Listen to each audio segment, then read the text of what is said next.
Ladies and gentlemen, hello and welcome back to Fun and Games with Ludo and Raph. And happy holidays! Are you one of those people who can't say Merry Christmas? You think it's offensive to someone? No, I don't think that it's offensive, but once I heard happy holidays, it sounded better to me because I just celebrated Twinkly Lights. Because season. Christ isn't involved? Yeah, that's, All right. it's... So I am not a fan of Christmas just as a concept. It's not my thing. So happy holidays works for you too. It's not political. It's just it sounds better to me. Like it's happy. There's still dark, but there are twinkly lights, and you can do whatever you want. So I'm not a fan of Christmas as a concept, but obviously it's something that is present in a lot of movies, and I usually hate it. I don't know. Like I guess I assume that you, as someone who likes Christmas, like the vibe of Christmas, would be into Christmas movies. But I hear it's not true.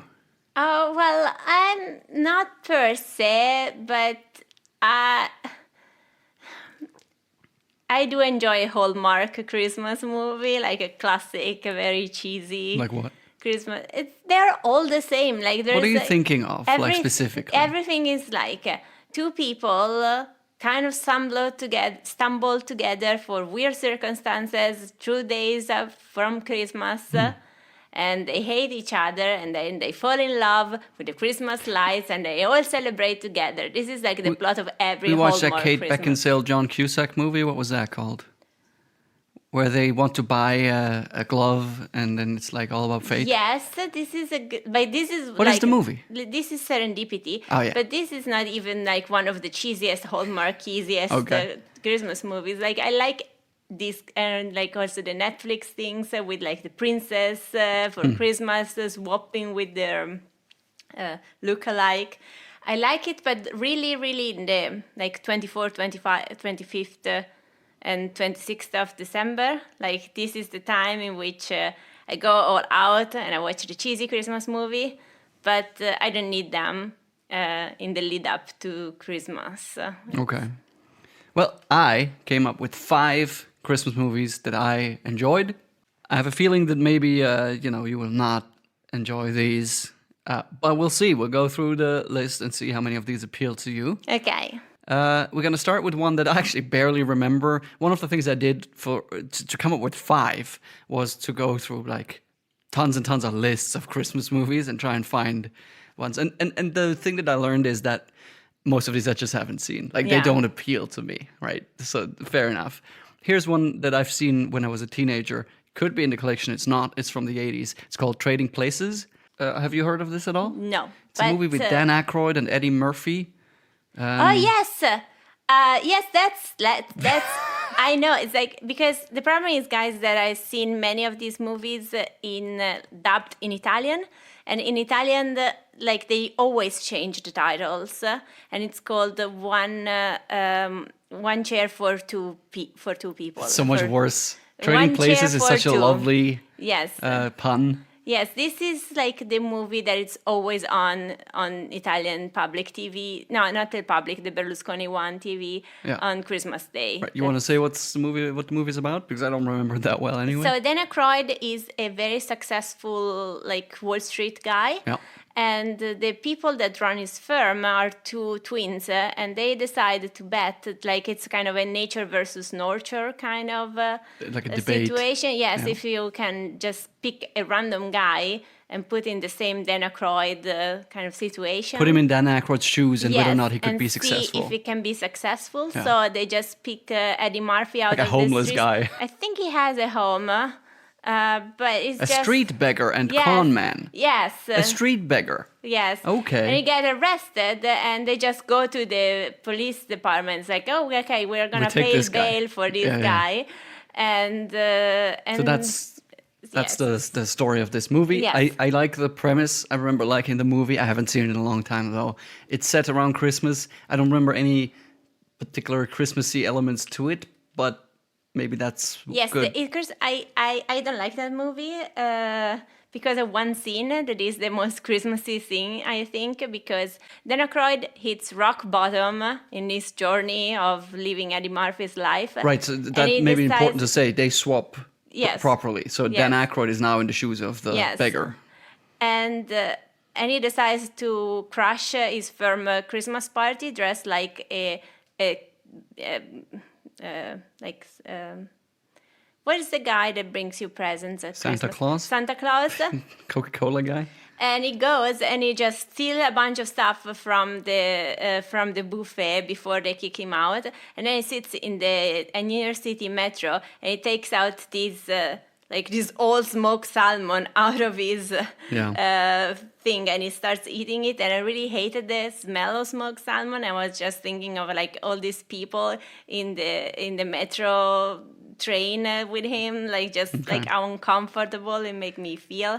So no, I don't like it. You do not like the movie, but I think what's nice about it is that it's a comedy, but it actually is concerned with profound like if we last episode we talked about another Dan Aykroyd movie which doesn't have a profound topic to deal with. So this is nice because it does that. Next one is the obvious one that everybody mentions when it comes to unconventional Christmas movies. You want to take a guess? It's Die Hard. It is Die Hard. I so much want to watch it this Christmas, guys, because I've never seen it and I really want to. So should I not say anything about what goes on in this movie? I know there's Bruce Willis and he has a tank top. Yeah. That's it. The premise of the movie. I think it goes into a ventilation thing because there is a Chuck episode in which they do Die Hard. There's like 4 Chuck episodes. Okay, there is one specific one in which you said it is Die Hard and there was a ventilation duct. Yeah. So this movie is good because it's set at Christmas and it has all the vibe of Christmas, but it's really, bad guys are doing a heist and then it's action hero time. So that's cool. I actually think Die Hard as a movie overall is overrated, but as a Christmas movie, it's probably one of the best. Then, one that I think you would hate would be Gremlins. I haven't seen it. Gremlins is about a father who, this is so stupid, he wants to get a last-minute Christmas gift for his son, so he goes to Chinatown into a mysterious seedy store, and he gets a little animal that's really cute. And there are rules that he has to follow for unspecified reasons. Like the guy that sells them to him is like, pay attention, do these 3 things, otherwise, he doesn't say what happens otherwise, but you'll regret it, that kind of thing.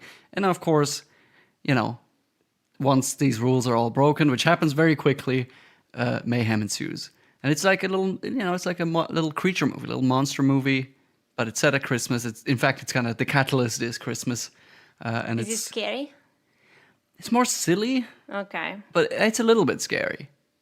I think there's Gremlins 2, which is way more silly and less scary. But I mean, they're kind of scary puppets. I think that there's puppets, so that's just no. Okay, speaking of puppets, the second to last one on the list is The Nightmare Before Christmas. I like this one because it's not really about Christmas as much as it is about like a Halloween town. Mm-hmm. And Christmas is more of a weird new experience. And I like how bewildered the characters in that movie are by Christmas, that's how I feel sometimes. Now, to be fair, they're bewildered because they think they need to scare everyone at all times. But anyway, it turns out that Santa Claus is a crazy, dangerous thing. So you've seen that one, haven't you? Yes, I like it. I like the songs a lot.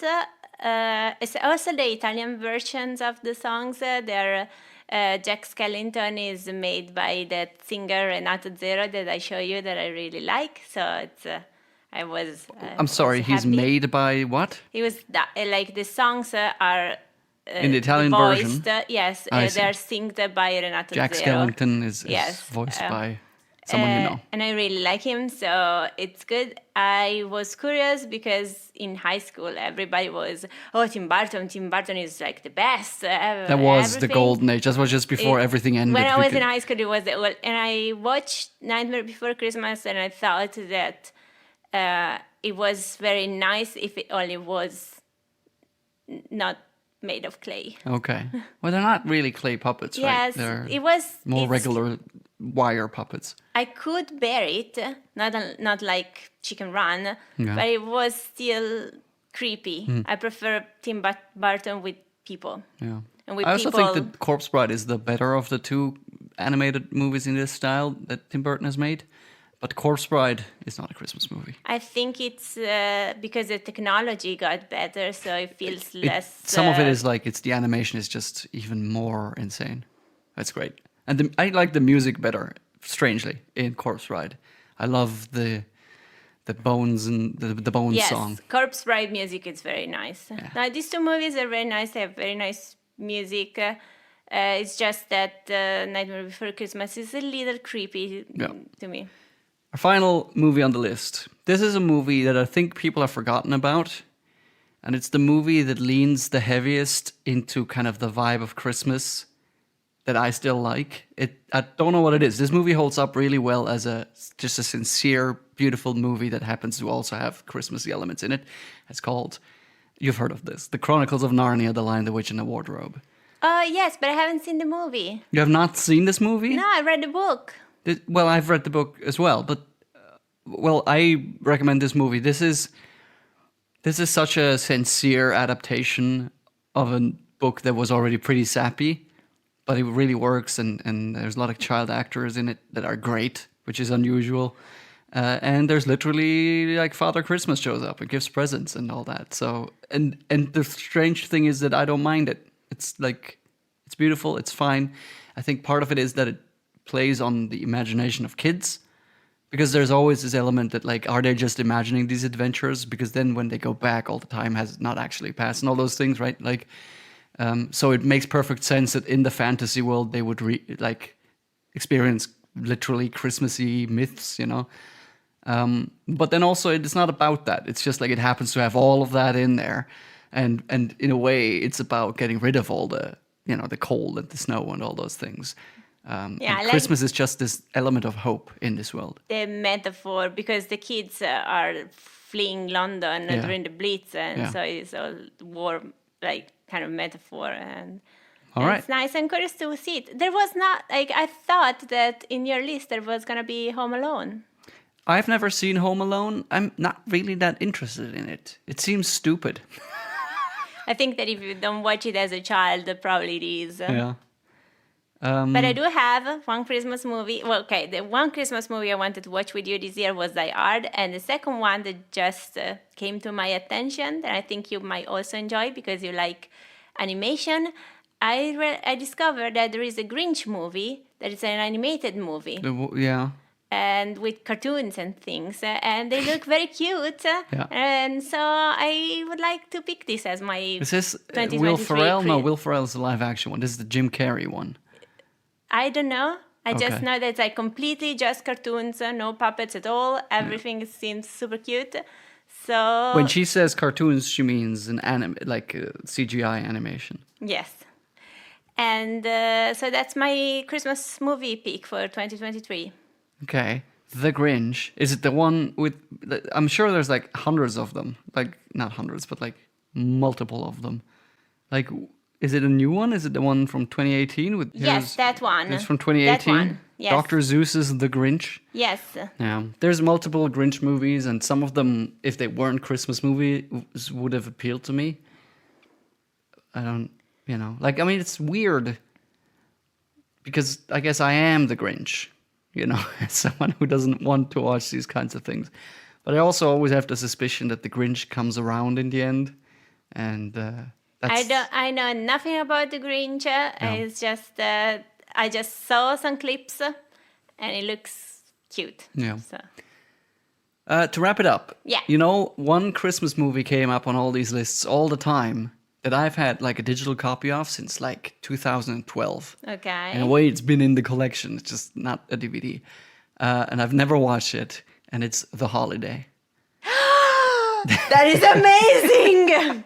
This movie has a soundtrack by Hans Zimmer, which is basically why it came onto my radar to begin with. But it also has an interesting cast. Yes, it's so cool. It's so cool. Okay. I love this movie. It's fantastic. So maybe next year, around this time. Kate Winslet and Jack Black and Jude Law and the other one. One other person that is in the main cast who you're just gonna ignore. Is it Julia Roberts? No, she's Cameron Diaz. She's very cute. All right. It's So amazing. maybe next year we'll be reviewing that one instead. But that's all from us for this week. Thanks for listening. Have a happy Christmas. And hot chocolate and Christmassy candle twinkly lights. Yeah, we'll be back next week with Lego The Adventures of Clutch Powers, the last episode for the year. So stay tuned. Bye-bye.